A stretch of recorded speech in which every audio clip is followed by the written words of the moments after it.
Today ভারতে আপনাদের স্বাগত। আজকে আমরা যে বিষয়টা নিয়ে আলোচনা করব সেটা হচ্ছে স্মার্ট মিটার। দেখুন, এই স্মার্ট মিটারের গল্পটা অনেকদিন ধরেই শোনা যাচ্ছে এবং লাগাতার শোনা যাচ্ছে। এখন প্রশ্ন হচ্ছে স্মার্ট মিটারটা কি? স্মার্ট মিটার আপনার বাড়িতে এলে ভালো হবে না খারাপ হবে? কেন্দ্রীয় সরকার এই স্মার্ট মিটার চালু করলো, দেশের কোন রাজ্য সেই স্মার্ট মিটারের প্রকল্প চালু করলো, কারা করলো না, কেন করলো না, পশ্চিমবঙ্গ কতটা চালু করলো, বিজেপি শাসিত রাজ্যগুলোর অবস্থান কি, এসব নিয়েই আজ আমরা আলোচনা করব। প্রথমে বলে রাখি, স্মার্ট মিটার ভালো না খারাপ এইটা আগে একটু আলোচনা করা প্রয়োজন। স্মার্ট মিটার নিয়ে দীর্ঘদিন ধরে স্মার্ট মিটারের বিরোধিতা করছে বামেরা, এমনকি কংগ্রেস স্মার্ট মিটারের লাগাতার বিরোধিতা করছে। কেন? ইউরোপীয় দেশগুলো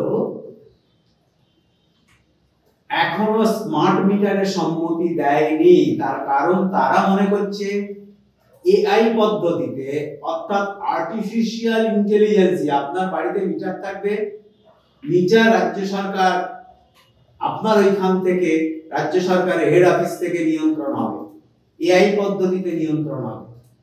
ইউরোপীয় ইউনিয়ন গুলো মনে করছে, অর্থাৎ ইউরোপের 27টা দেশই মনে করছে যে এই স্মার্ট মিটার চালু করলে গ্রাহকের স্বার্থ পূর্ণ হবে, তাই তারা স্মার্ট মিটার চালু করছে না। একমাত্র চীন, জাপান স্মার্ট মিটার চালু করেছে। দেখুন, এই স্মার্ট মিটার চালু ভারতবর্ষে শুরু হয়েছে 2023 সাল থেকে। স্মার্ট মিটারে কি হয় সেটা নিয়ে একটু বলার দরকার। আপনার বাড়িতে স্মার্ট মিটার লাগিয়ে দিয়ে গেছে, বিদ্যুৎ দপ্তরের লোকেরা আপনার বলেছে যদি আপনি স্মার্ট মিটার না নেন তাহলে আর ভবিষ্যতে কোনোদিন স্মার্ট মিটার পাবেন না। আপনি আপনার পুরানো মিটারটা ছেড়ে দিয়েছেন। আমি নিজেও আমার বাড়িতে লাগাতে বাধ্য হয়েছি। যদি আপনি স্মার্ট মিটার না নেন তাহলে আপনাকে 2000 টাকা থেকে 10,000 টাকা পর্যন্ত জরিমানা করা হবে। আর একবার যদি স্মার্ট মিটার নিয়ে ফেলেন আর আপনি কখনো আগের মিটারে যেতে পারবেন না।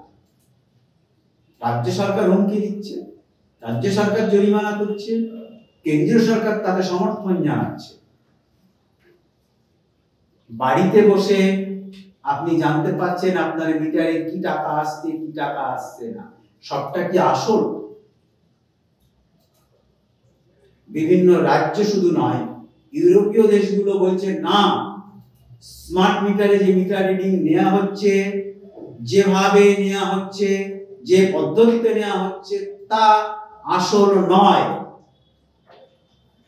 সেজন্যই তারা এই স্মার্ট মিটারের সিদ্ধান্ত থেকে কিন্তু সরে এসছে।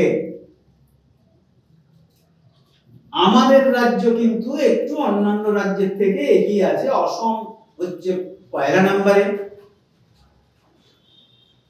2-3 নম্বরের মধ্যে আমাদের রাজ্য এগিয়ে আছে।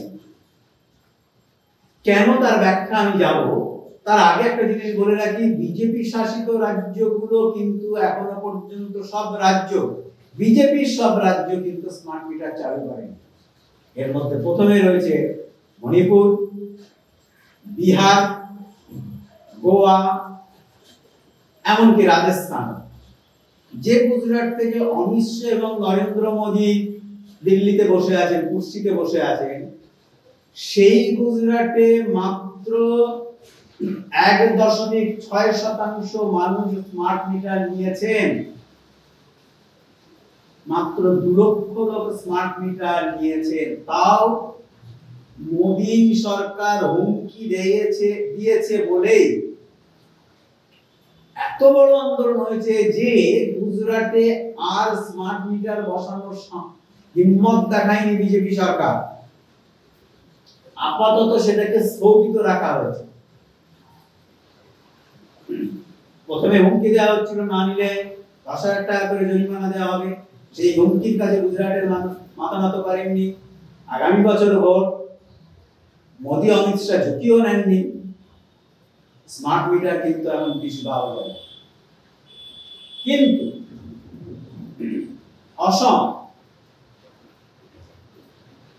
সর্বাধিক পরিমাণে স্মার্ট মিটার নিয়েছে, প্রায় 82। এখনো পর্যন্ত দেশে 72 লক্ষ মানুষ স্মার্ট মিটার নিয়েছেন। মোদী সরকারের লক্ষ্য হলো প্রায় 20 কোটি বাড়িতে স্মার্ট মিটার বসানো। গত 2-2.5 বছরে মাত্র 72 লক্ষ মানুষকে জোর করে নিতে বাধ্য করেছে।